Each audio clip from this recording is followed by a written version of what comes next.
I met up a lady who said to me, I think my husband is raping my child. Sure. So I said, okay, is that possible? Can a married woman come to the office and say, I think my husband is raping my child? Then I asked, why are you not reporting? Your husband said, Fadzi, I'm staying in an estate. I'm not working. I've never worked in my life. So how do you expect me to report my husband? Where will I stay? Welcome to the Safe Space Chats podcast with Madam Speaker. My name is Perseverance Maremeni, also known as Madam Speaker, also known as the CEO of Self-Love. If you're joining for the first time, welcome to the family of healing, self-love and motivation. And if you're returning, thank you so much for the continuous love and support that you are showing me. This is probably the second episode that you are seeing me looking organic. Please. This is my real face. So if you are used to people always looking like no dolly, no. We get tired sometimes, we become real human beings. This is how real human beings look like, okay? But anyway, yeah, we're going to be starting with our show, so don't even be shocked. I just wanted to get that out of the way. I know my sponsors, especially for the hair, the makeup, and this and that, and the outfits, they're not happy with me today, but it's fine. The show has to go on. Anyway, without any further ado, I'm going to introduce our guest for today, and we're just going to take this episode away. Hello, my darling.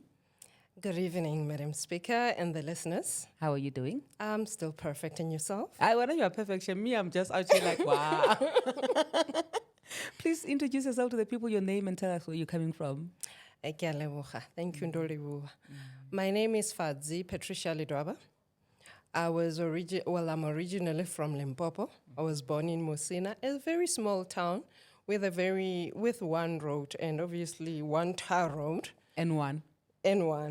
So yeah, just on the border. That's where I grew up. I was born. And then the better part of my life, I grew up in Polokwane, Seshego. Yes, that's where I completed all my studies. And by profession, I'm an attorney. I'm a conveyancer. I'm a notary public. In short, I'm a property lawyer. And then also academically, I do have my LLB, which I completed COTEF. And then also I have my master's in property law. Then I proceeded to do my MBA because I felt the urge and the need to learn about empowerment and leadership and also to understand the markets.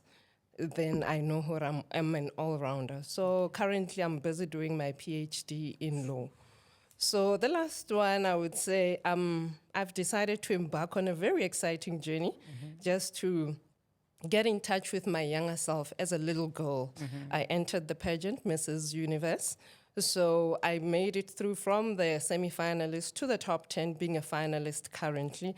And that's the reason why I'm here, Madam Speaker, just to make sure that I'm out there and also communicate with the viewers. And tell them more, it's actually possible, it's doable. It's actually possible. You can be married, have kids. I have 3 kids. They are age 6, 8, and 9. I'm married. I've been married for 15 years now, going to my 16 years. So it's all possible. Sure. First of all, congratulations, hey? Thank you, Madam Because you've done so well for yourself. Thank you. But I want us to take it all the way back, ne? Because I feel like, especially with our audience and our viewers, they relate more when we take it all the way back to, tell me, how did it start?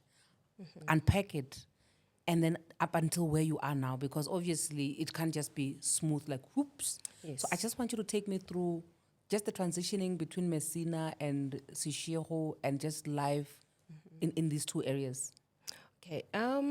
I was born in Musina. My mom is from Musina. So my maternal family is from Musina.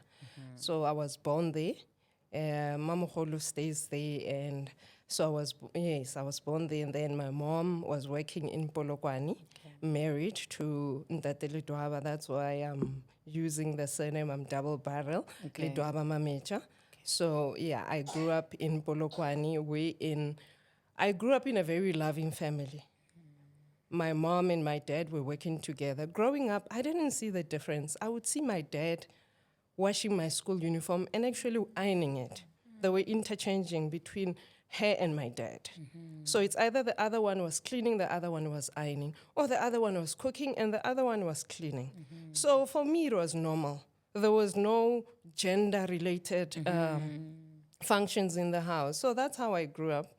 And it was all okay. It was good. Then when I grew up, I decided to say, I loved music. I love entertainment industry. So I told my mother, Mama, I want to study media. So my mom said, not with my money. You are my child. It's my money, and the choice is hers. Sure. And I'm like, okay, Mama, then what is it that you want me to do? Said, no, you are going to be a lawyer. I'm like, okay, from being a DJ to being a lawyer. Then I didn't have much choice because she said it's either I study law or I go to work at the retail. And if I don't study law, I need to vacate her premises. Ah, Yes. so the options were very, very, very limited, Mus. No, I didn't even have a choice. Sure. So I was like, okay, when I was in grade 12, I passed very well. My mom said, okay, we're going to register. We went to TEF. She went with me. They said, okay, we are choosing LLB. I'm like, okay, Mama, why the LLB? I didn't have a voice as a child. I'm like, okay, it's her money. I'm her child, so it's her choices for me. So I said, okay, Mom. She said, all right, Fadzi, first thing is first. You're going to be an attorney. You're going to become a conveyancer, and you're going to become a notary public. All of those tests, examinations, you have to write them and complete them in record time. If you don't complete them in record time, retail is waiting for you and vacate my premises. So those were the choices I was given as a young girl. So I was like, okay, all right, cool. Let me just do it. So how was it like? Because I know that a lot of us actually did, we went for careers that we don't even... My boss, I hope you're not watching this because you know how much I don't like my job so much, like my day job, I know that a lot of us actually go into things that either our parents like or things that they like Limpopo parents. They're very serious about, they're serious careers and there's things which are just play, because I'm thinking, probably you as a parent right now, if your child was to come to you and say, I want to do what you wanted to do, you wouldn't really have much of a problem with it. Yes. But with our parents, it was completely different because there were careers which were like serious ones and there were ones which were like play. How do you then pull yourself, drag your feet, or I don't know, get to a point where you actually fall in love with this thing and do it and complete it? Or is it a matter of, since, I don't have a choice? Well, with me, I just thought to myself, I don't have a choice. I saw it as a challenge. And I love challenges. I was like, okay, bring it on. The game is on. I'll do this and I'll finish it in record time. But now, Madam Speaker and the listeners, the challenge came in at my first year because I'm so in love with the radio and in the media industry. I was a radio DJ as well. So in my first year being a radio DJ, I failed 2 modules. Sure. So while I failed my 2 modules, then the retail came to my mind to say, okay, now I'll be evicted from the house and go back to retail, which is not what I wanted. Then my mom had to say to me, you had to choose between radio and school. What could be so difficult? Because you just have to go to class, study, and pass while I work hard so that you get everything that you need. So you must just make a wise choice. Yeah. Then I had to relinquish my passion in the radio industry. Yeah. So I had to concentrate on my studies. And then the second year, I carried over also the modules that I failed. So I had to do, I think, 14 modules in a year. And I passed them with distinction. Sure. Yeah, it was hard the second year, but I thought to myself, I only have 4 years. Fadzi, you only have 4 years here. The degree is 4 years. It can't be anything more than 4 years because that's the target that I had. And luckily, I finished it within the record time. Yeah. And how was that like for your mom and for yourself? Did it feel, because I know that with a lot of people, when you have that degree, you go like, okay, Mama, here's your degree that you wanted. Now I'm going to go live my life. How was it? Did you change your mind, or how was it like for you once you got that degree? It was an achievement. Okay. It was an achievement for me because I knew that I could actually, it was a mission accomplished because I love challenge. That's me. So I just thought to myself, okay, I've learned something that I didn't know. And I'm grateful to my mother because now I'm best in arguments. Yes, I'm best in finding solutions. And it's because of my mother pushing me and say, go and do law. So I had to find my passion within the law fraternity. So I'm very grateful to her. And I knew when I got my degree the journey is still long. She said to me, Fadzi, you've completed. Now the law school. Did you apply? She was actually saying to me, did you apply? Where did you apply? How much is it? So she was on my back. Yeah. And also finding articles. Did you find articles? And don't forget, you have to write 3 examinations. I'm like, Mama, it's only attorneys. Can I do attorneys and maybe just get a break? Said, a break for what? Because you don't have kids. You need to finish them before starting a family, before getting committed. Because once you get committed, you won't have time to do what you need to do. Yeah. So I complied. I Sure. didn't have a choice. Yes. So how truthful is this that once you have children or once you start a family, you don't have time to do all the other stuff? Like from all the graduations, how did you then now transition to being this family person that you are? Because I really want us to move with it and get to a point where you are doing what you're currently doing and still being able to be a mom and a wife. It's all about, for me, it was all about know yourself and self-love. Once you love yourself and you know yourself, it will be easier to identify a partner and have boundaries as a person. I have boundaries as a person, and I respect my boundaries. So if somebody doesn't respect my boundaries, I eradicate them immediately. So for me to choose a partner, I chose a partner that has, say, the similar dreams like mine. My partner, we met at the law school, and we've been together ever since. We were the best of friends. We would go clubbing together. Yeah. He loves singing as well, so we'll be singing together. And then when it's time to study, we study. The other one goes to the other room, the other one goes to the other room. And then we meet once we are done. And once we know that we support each other. So I learned very early in my career that you need to find somebody who will support your dreams. You don't need a burden. You don't need somebody who's a burden in life. You need somebody who would say, Fadzi, let me enhance who you are. Because when I met my spouse, back then, he was just a boyfriend, and I was just only 22 years, fresh from varsity. No, I was not an attorney. I didn't have a master's. I only had a degree to my name.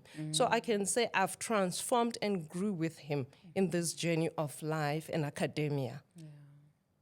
Would you say that that has something to do with how you were raised? Does how our parents raise us, in your experience, right? Contribute to us making these decisions and the people that we pick to be in our lives?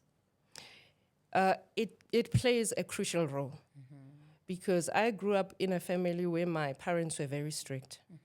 And my mom is a God-fearing woman, and also my dad. So we knew Sunday you have to go to church. You need to know yourself and understand yourself.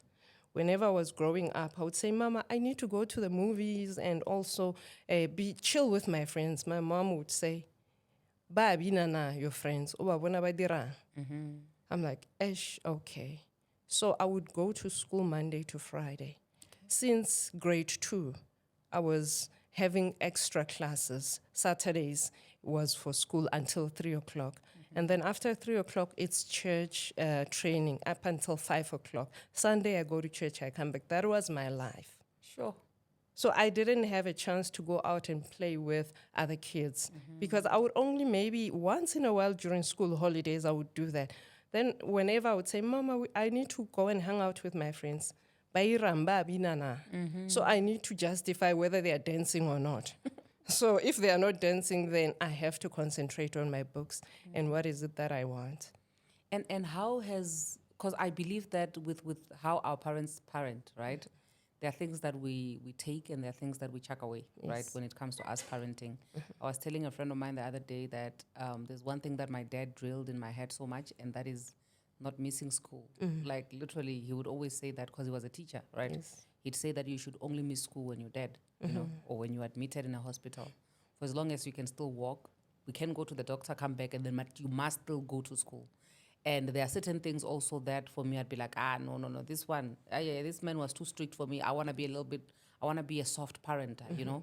Are there things that when you look at how you were raised, you feel like, okay, these I can take and apply with my kids and these I can't take? Well, there are things, to my mom, my humble apologies off the record, without prejudice. there are things that I can take from my parents, how they raised me. And there are certain things I would definitely not utilize. You know, my parents were very strict. I believe that as a parent, you need to let your child be themselves, be free to identify who they are and what they want to be in life. Because I believe that once you follow your passion, you grow automatically in that, you know, as opposed to always having to be a child and having a mind of a grown-up person. Because I grew up with targets.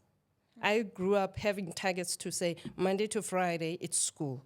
By this time, Saturday, I have to do this. So I wouldn't want my kids to miss out on the fun of having that in life. That's why most of the time I would actually plan with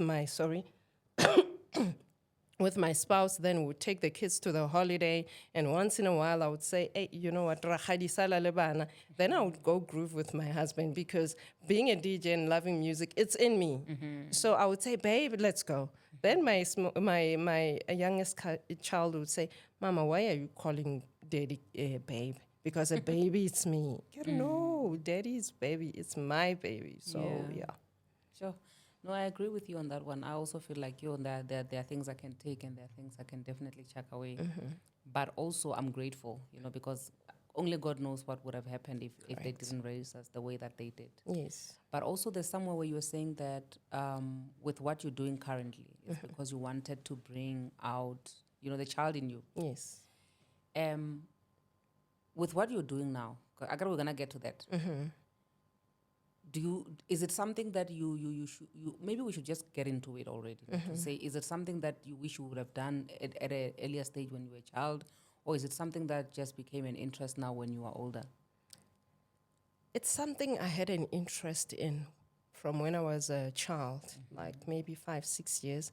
I used to play with swimsuits, and, you know, as a young girl, getting married, and I used to love pageant. But the problem was with me growing up, I used to be an overweight child.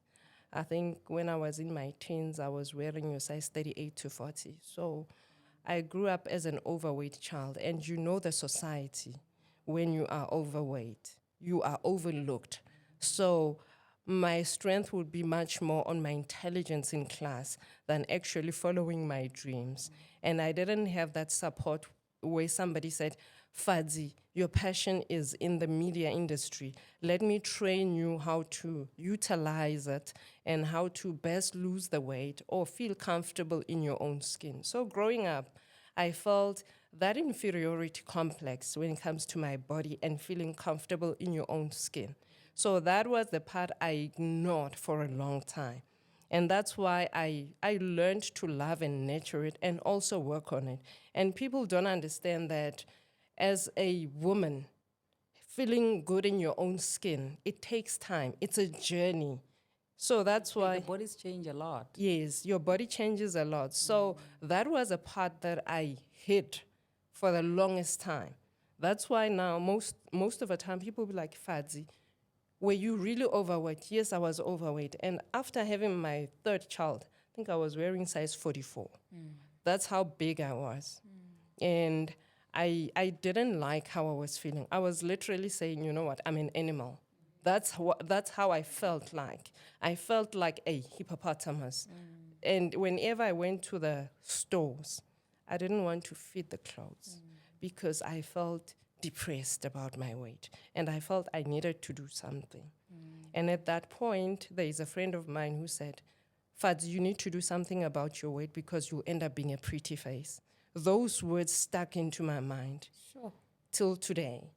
So that's why all my kids, I had them through C-section. But be that as it may, I went to the gym. 2 weeks after giving birth, I said to a personal trainer, this is me. These are my fears. I don't feel comfortable as a woman. I don't love who I am. So fix me. At some point, I wanted to even go and do a tummy tuck. I had an appointment figured out. Everything was figured out already. They said, come for a consultation. Luckily, I met a personal trainer who is emotionally intelligent, said, no, Fadzi, you don't have to do that. Your body is okay as it is. We'll work with what we have. I said, okay, it's fine. Let me give you a chance. So that's what I did. Sure. You know, as you're speaking on that, I'm thinking to myself, you know, body positivity is it's a crisis, you know. Yes. It's a crisis because it's like we have to shove it down people's throats to say, accept me for who I am because Yes. I'm accepting myself. But also the tricky part is when you want people to accept you for who you are, but you're not accepting yourself for who you Exactly. are. So how do you reverse all of that? Because I believe that now, what size are you, like size 28? Yes. Ha. My sister. How do you, because what the guys, I know that apparently Jim, there's another Mzalwan who came with the revelation that Jim is demonic and everything. You understand? It's fine. But Mina personally, I would want to work on my body so that I lose all of the weight so that I can still, you know, feel 100% all the time. Yes. But one thing that I've learned over the years, especially when I tried a couple of times with the whole losing weight and seeing a dietitian and whatever, I realized that this thing is more, it takes a lot emotionally. Exactly. You know, for you to actually get up and say, I'm going to the gym, for you Yes. to actually, just to keep it up and have that balance, it takes a lot out of you emotionally. So how do you go through all of that so smoothly to where you are now? Because it seems like it was smooth. It was. From where I'm sitting. Thank you. It was not smooth. It was hard. People think, everybody, when they approach me, they think it was smooth. They think it's still smooth. It's not. I have this motto that says, finish what you've started. Sure. Choose your struggle in life. Once you decide what is it that you are struggling with, and nourish that to be your strong point, that's where it starts. I stuck with my personal trainer. Every day after the session, I would come back home and lie flat on the floor for an hour because my body was aching. Everything was aching from the head to the toe. Everything was aching. But I thought to myself, Fadzi, you need to do this. As much as I was able to finish my LLB in record time, I thought to myself, I cannot disappoint myself with my own body because this is the only place I'll ever live in. And then I thought to myself as well as I'm sitting, I always wanted to wear a swimsuit. Now I have kids. I'm done with having kids. Mission accomplished, done, signed. So let me work on myself. So for me, it was much more of a challenge. Let me challenge myself. Yes. Sure. And the day you wake up and you say, now I'm doing pageantry now. I'm signing up. How did it start? Well, it was a journey as well. Let me share the journey. It's a very painful journey. It's not really a nice journey why I ended up in the pageant. That's why, the reason why I'm here today. Very early in my career, I worked for a Chapter 9 institution. I think I was 23 at the time. So it was a new field for me because I didn't know that women can be so much abused and also kids. So for me, my first day in that office, I met up a lady who said to me, I think my husband is raping my child. Sure. So I said, okay, is that possible? Can a married woman come to the office and say, I think my husband is raping my child? Then I asked, why are you not reporting? Your husband said, Fadzi, I'm staying in an estate. I'm not working. I've never worked in my life. So how do you expect me to report my husband? Where will I stay? I'm driving a Mac. Sure. Okay. I listened to I listened as the woman was explaining. That woman cried for almost 4 hours in the office. I didn't understand because now it's a new environment for me. Yeah. I asked that woman, how old is your child? She says, my child is 4 years old. How many? 4 years old. 4 years old. Yes. Okay. Then, as a legal person, I've done criminal law before. So I know how to probe and ask relevant questions, and people giving answers without not realizing. I knew that this woman knows that the husband is raping the child. I said, okay, it's fine. We'll investigate and come back to you. So what we did was, I had to be clever with it because this woman didn't want to be known. Then I had to call some of the heads and the police to say, we're going to raid that house. Midnight. I had to plan with the police and everybody. We raided the house around midnight without the woman knowing. We were able to get into the estate. And what I realized when we got in there, because we had means, it's easier when you are in a legal fraternity, how to circumvent those things so that you don't find yourself trespassing. We found that man busy raping the child. And apparently there were two girls. There were 4 years and 6 years. The other one was just being raped by the husband. The husband was busy raping a 4-year-old as we raided the place. And I had to witness that. And the wife is there in another room sleeping.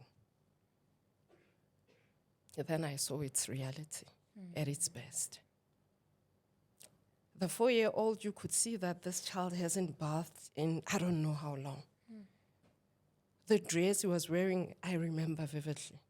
The child was wearing it's a colorful dress, but I could see also that she has issues with the bladder because you could see the urine marks on the dress, the smell. It tore me into a million pieces. It tore me to a million pieces.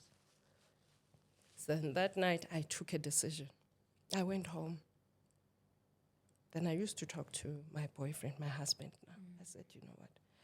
I don't know what I got myself into, but this journey it's hard for me. It's very hard for me. Then my boyfriend said, you have what it takes. You were there for a purpose. Assist those kids. I took those kids as my kids. Went out of my way, make sure they have a home. Supported those kids in terms of buying clothes for them, making sure they are safe. They were not even going to school. So I had to follow with the social development. Are those kids going to school? Are they getting the grant? I also followed up with the NPA. I was working closely with the NPA, just to make sure the arrests are done. How far is the case? I literally wrote the statement myself because I knew I didn't trust any other person, especially we know our justice system. I said, I'll write the statement on behalf of those kids. So I just needed some information. But what happened, I wrote the statement myself. But the saddest part was through the examination of those kids, for the evidence, just to show that it was a statutory rape, I was there. When they literally had to examine them, I was there. I experienced those things. And nobody prepared me emotionally. You didn't know. I didn't know. So you have to be exposed to those things. So it was my first time at 23 years old. Sure. And the husband doing those things. Then I said to the wife, you knew these things were happening. So are you willing to turn as a witness statement? She said, yes. Definitely, I'm turning to being a witness state. I'll be a state witness. Yeah. I said, okay, it's fine, good shot. We have a solid case. But what teared me apart was when I found that the 2 kids are HIV positive.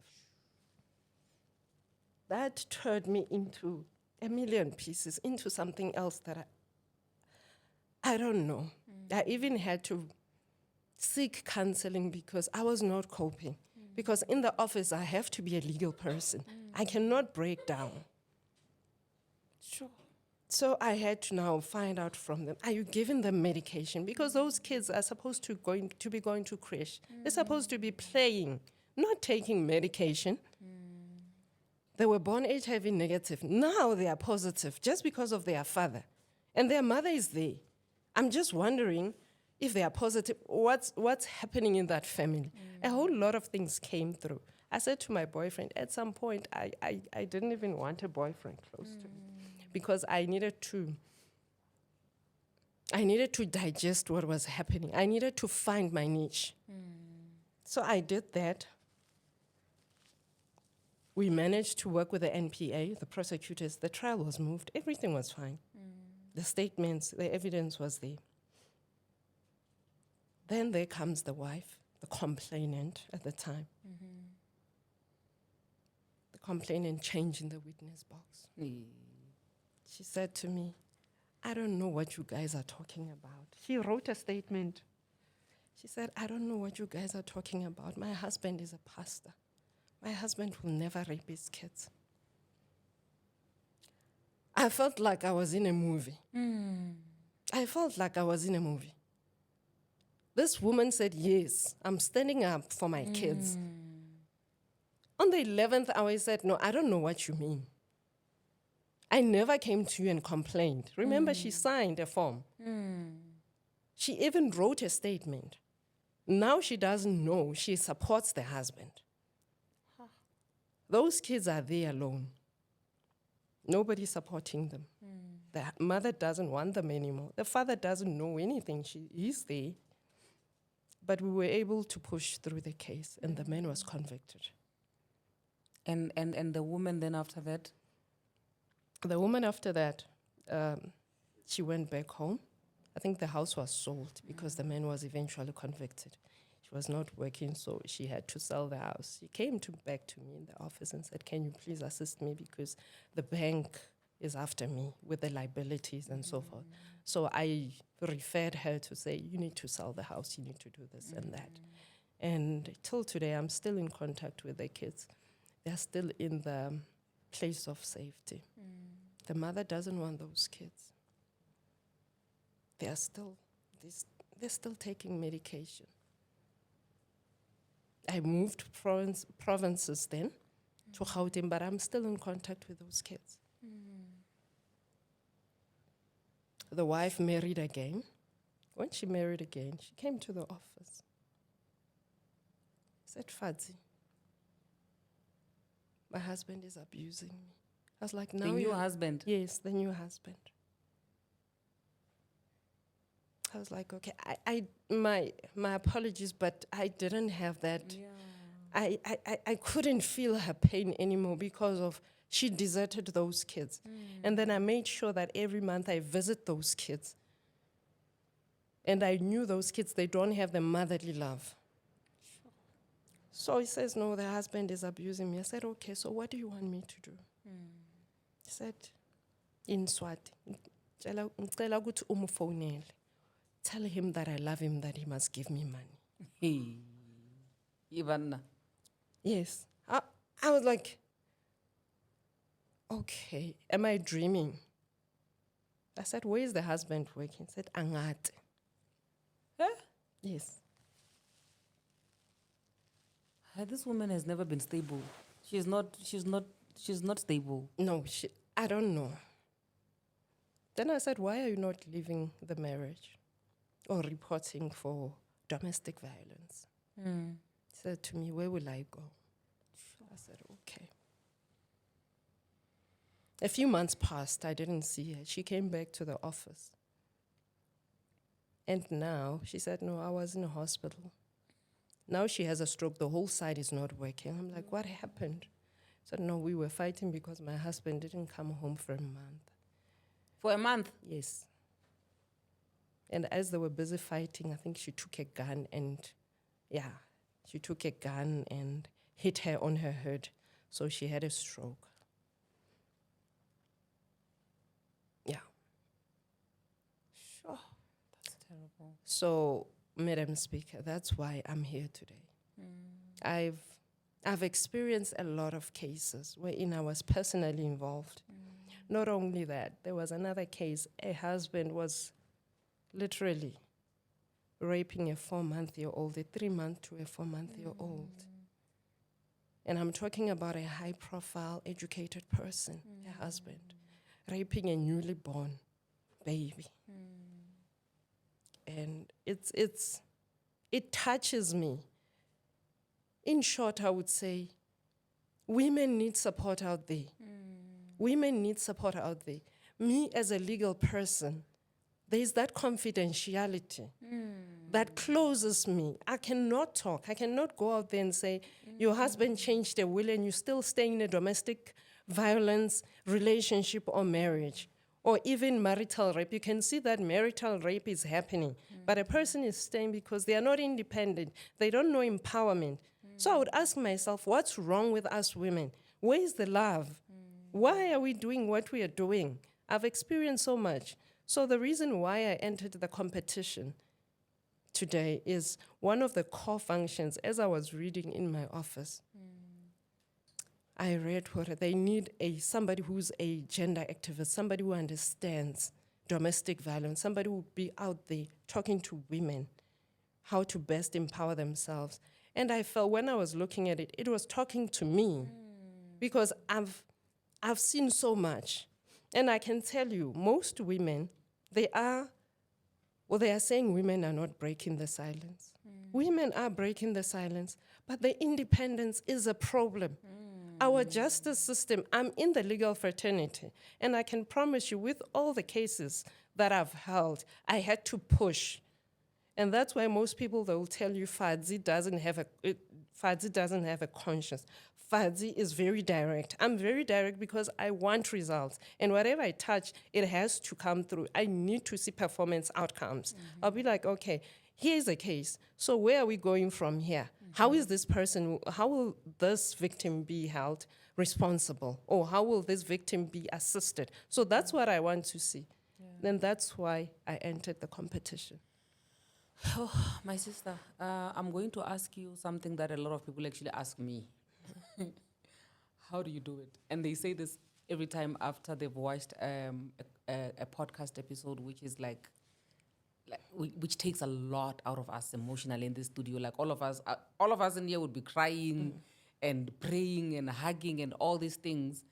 And I remember this one episode that we did. It knocked me out the whole week. You know, how do you do it? How were you doing it? Because you've been doing this for such a long time. Yes. Yeah, that's a very tricky question. How I did it, I would say it's how I grew up. My mother gave me a very strong DNA. To believe in myself. Go out there, finish what you've started. So I have a strong personality. I don't break down easily. I'm analytical by nature. I look at all the flaws. And that's how I do it. It's through the love that I'm receiving from back home. That's why I'm able to go home in my own space and cry and say, but how do people live? And I also have to identify myself within that. And I also have confidant that I talk to. I have a friend who's also a psychologist. I always call and say, you know what? You know, I'm not coping. What are you saying? Says Fadzi, this is how you have to do it. So how I do it is I always go back and review who I am and what's the way forward. Because in that way, you always have a plan on what is it that you have to do and how are you best going to assist people. Yeah. So that's how I do it. The love and support that I get from people around me and also my husband. Because whenever I say to my husband, I'm having issues with this person who's in a domestic violence relationship, my husband has always supported me. Even if it's 1 a.m., he doesn't complain. He says, okay, let me drive you. And the recent one was last year, my friend was shot. Was shot by the husband. The bullet came from behind through the head. Sure. Through domestic violence. This was a person I regarded as my sister.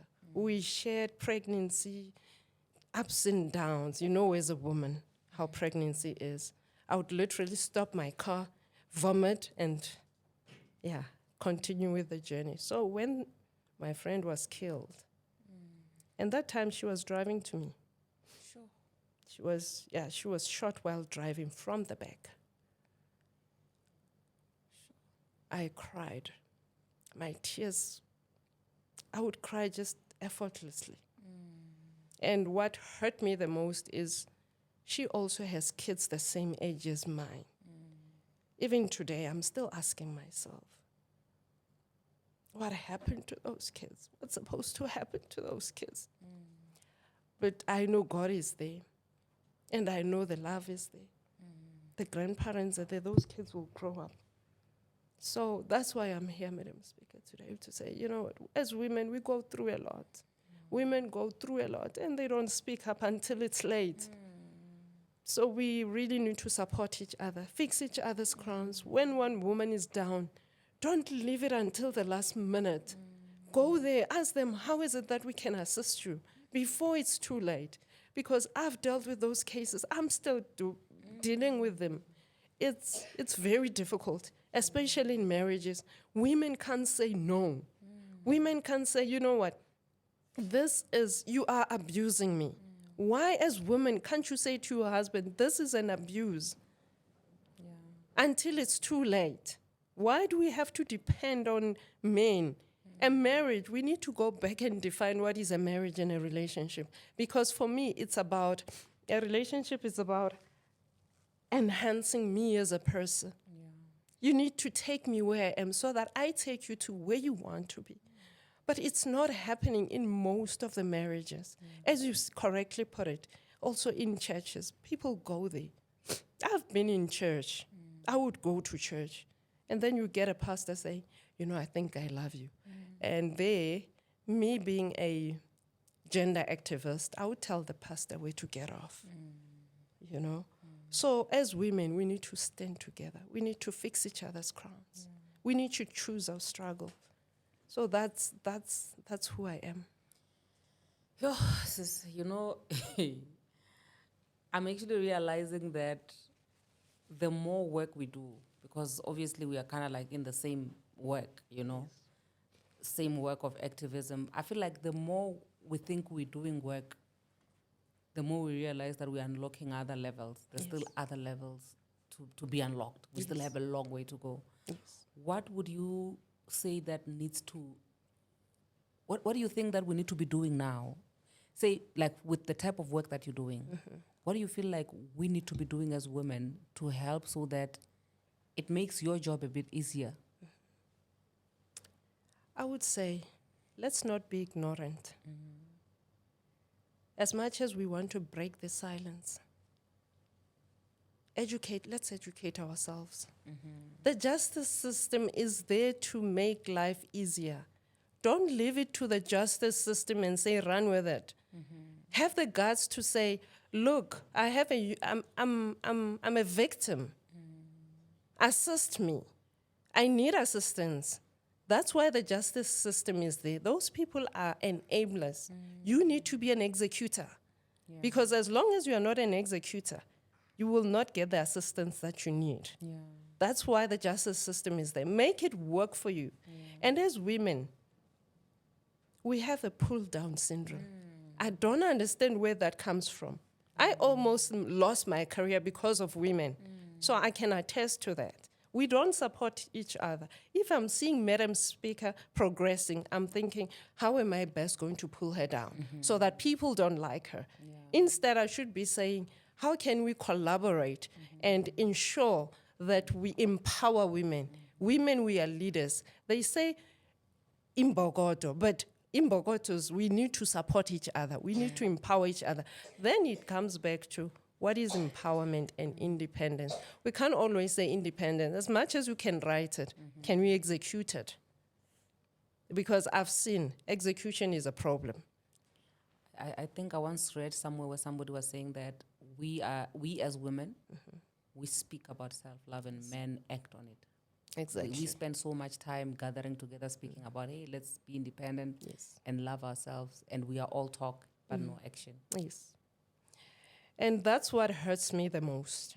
Because in most of the cases, and most of the cases that I still assist people, it's for free. Because it's something that's close to my heart. I hate domestic violence. I hate gender-based violence. We have hashtags all over, but we are not acting on them. As women, we need to say, what is independence? If we see another woman not working, being at home, I'm going to be the devil's advocate now. A man wakes up and goes to work, drives off. They have the masters and all of that. They went to school, they're educated. And there comes a woman, not working. They have to do the dishes, they have to clean, they have to do the laundry and iron and make sure that the kids come back from school, the dinner is ready, the lunch is ready, the husband is fine. Look after the husband. That's work. That's work. But what I'm seeing is happening is, as women, when we see another woman not working, why are we not approaching that woman and say, why are you not self-sustainable? Why are you staying at home? Is it because of the high unemployment rate, or is it because of choice? If it's because of unemployment, how are we best assisting each other? Because now we're looking at the word independence. Once you are, I always say to people, they say to me, but Fadzi, how are you able to juggle your PhD and master's? I'll be like, you know what, remember, the teaspoon that I have, it might be from Home Choice or wherever. Even after my PhD, I'll find it there, it won't change. So if the husband is studying, then after he studies, then you should say, babe, you know I love you, right? And we're in a partnership. So now it's my turn. Can you I'm humbly requesting for you to support me. That's what I'm doing, and it works well for me. My husband did his MBL. Once he was done, because I was pregnant and stuff, I couldn't actually study much. Once he was done and graduated, he came back. It was my time to do my MBA. And then he was fetching the kids from school, doing the cooking while I was studying. So we supported each other because he knew where he wanted me to be. I need to contribute positively to his life because I don't want to be a trophy wife, like, oh, she's a pageant queen. I should be in a position to say, yes, it's beauty with brains. They can go together. They do go together. Yeah. Whatever a man can do, the woman can do. And Madam Speaker, this is close to my heart. Whenever I see couples divorce because of domestic violence issues, the husbands are always quiet because they know about the houses, the rights, interest and titles and estates. They are quiet. And the wives will be saying, yeah, now I bought a curtain from wherever. Ke batla curtain. No, teaspoons, they're outstanding because they're expensive. I'm thinking, okay, we have immovable properties. We have rights, interest, and title. And you are fighting for a teaspoon. Let's look at the value. Who's gaining?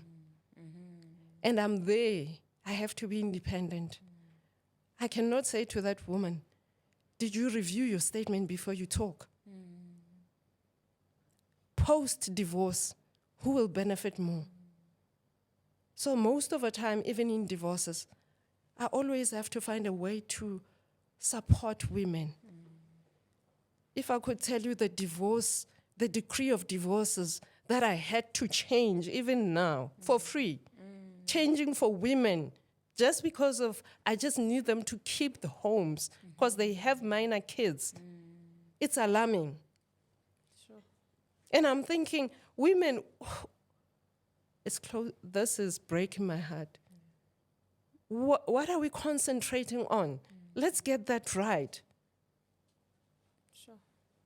Now you have people moving out of the home. They don't have anything. The husband has all the entire time to consult and to know where to from here. Yeah. And somebody's busy with teaspoons. That can't be right. Definitely can't be right. And it hurts me because I'm a woman. It hurts me. Yeah. As much as people think that as an attorney, as a conveyancer, as a notary public, we are not emotional human beings. I can't go out there and display my emotions. But when I'm alone, it breaks my heart. The education is very important. Awareness is very important. Women, we need independence. We need to be assisting each other. We need to be educating each other. That's all I have to say.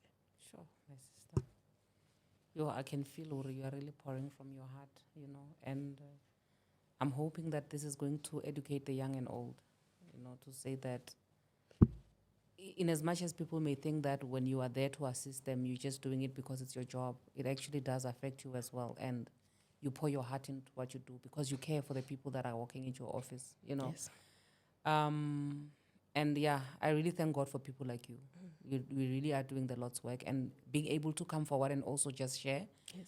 To say, listen, this is what is happening behind closed office doors. Can you guys do better? Can you wise up? Can we be independent? I really appreciate and I thank God for women like you. Thank you so much for actually just coming to share with us.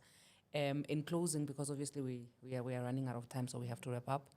I just want you to wrap up with just taking us through the pageantry now. How has it been like? Because obviously I want you to inspire those that are upcoming to say if they want to join and also be part, and also how they can support you. Because listen, we need you to be up there because you're going to be representing us very well. Correct. I have no doubt about that. So how do we support you? Well, they can follow me on my social media handles, Instagram and also Facebook. It's Fadzi Dwaba. Just follow me there. All the details are there. I'm a top 10 now, so I need the support of everybody, all the listeners, so that we bring the crown back home. So in them supporting me, there are those voting lines wherein it's R5 per vote. So all the details are there on my social media. Okay. So yeah, just to make sure that we have that spot as a finalist, the top 3.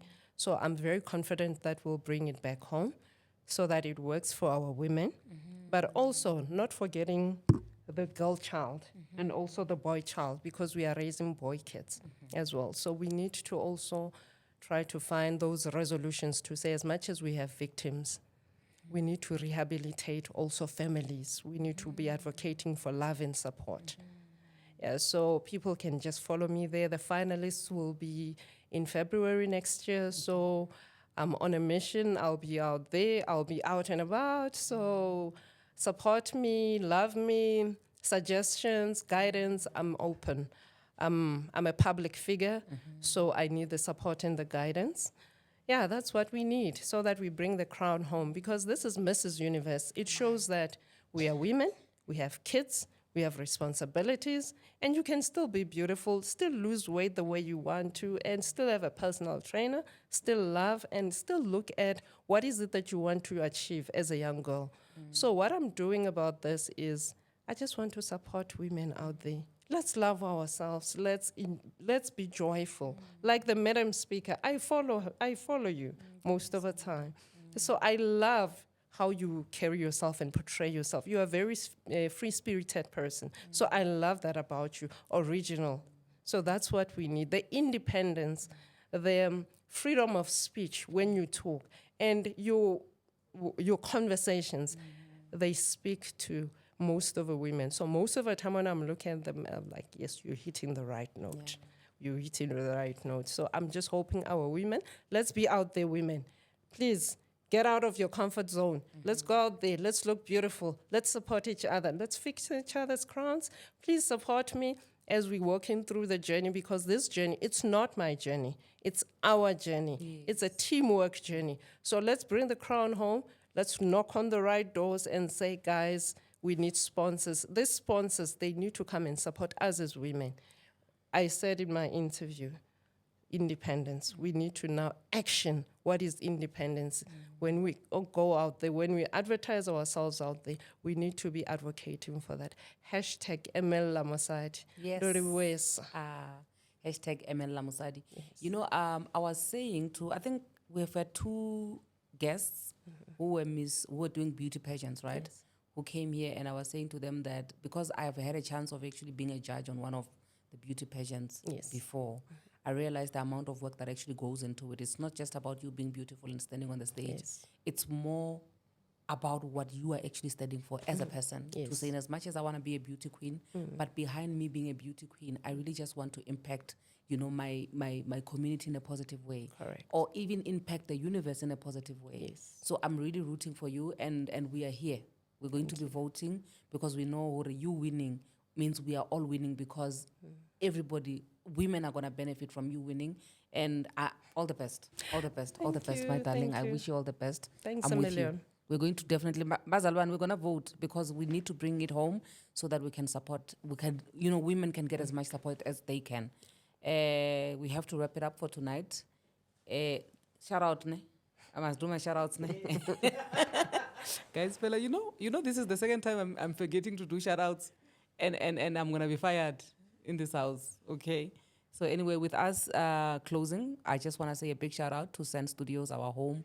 We appreciate you for keeping our guests warm while we are still, driving from the Bundus to get here. I appreciate you, babes. Long time. You and Pastor Bay, the famous one. A big shout out also to Hydro Quench for keeping us hydrated. A big shout out to Crown Lioness, even though I'm not wearing anything from Crown Lioness today. A big shout out to E2 Hair Studios, even though today I am in my Kafir Hare era. And a big shout out to you at home for watching this and just supporting us in any way possible. Thank you so much. Who else? Oh. Hey, where are we going to sleep? Where exactly are we going to sleep? My Jesus. Hey, a big shout out to Virtues in Doni Lodge, guys. That's where we're going to be laying our head. And I don't know if maybe I can just add one last one. My brother, Ropiwa Manyaga, is having an event on the 21st of, is it 21 or 21st? The proper English is 21st, ne? And please don't edit this, but a lot must know I don't know English.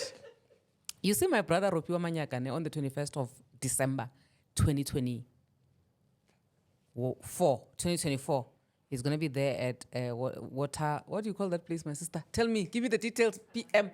Kalahari. Kalahari what? Waterfront. It's Kalahari Waterfront. Yes, on the 21st of December 2024, we're going to be there at Kalahari Waterfront. My brother, Ropiwa Manyaga. It's going to be having a after, what do they call it? It's I know the name. They call it, and is it a year-end function? I caught you off guard today. You were not listening to the podcast the whole time. Now you are awake. We're going to be having a year-end function there at Kalahari Waterfall, guys, in Venda. Vazalani style. We're going to be worshipping with him. Please do come through. And also, Rona. Very, very, very, very recent. This episode must definitely be aired this month because on the 19th of October, 2024, we are at Virtues in Doni Lodge. We are having a Mommy and Me fun day and healing session where we'll just be having fun with our children and saying that as we are healing as mothers, let us not heal alone. Let us take our children with us because we are definitely leaving our children behind and that's not helping in any way possible. So please come through to Virtues in Doni Lodge. We'll be there. Sand Studios will be there. Virtues in Doni's Tando will be there. Myself, I'll be there. Tintswalo from PM Marketing. The marketing guru, she will be there. Our children there, the minions, Punuentle and Tiami, so they'll be there even though they've been making noise today. So yeah, please come through, guys. We'll see you there. I love you. God bless you. Mwah.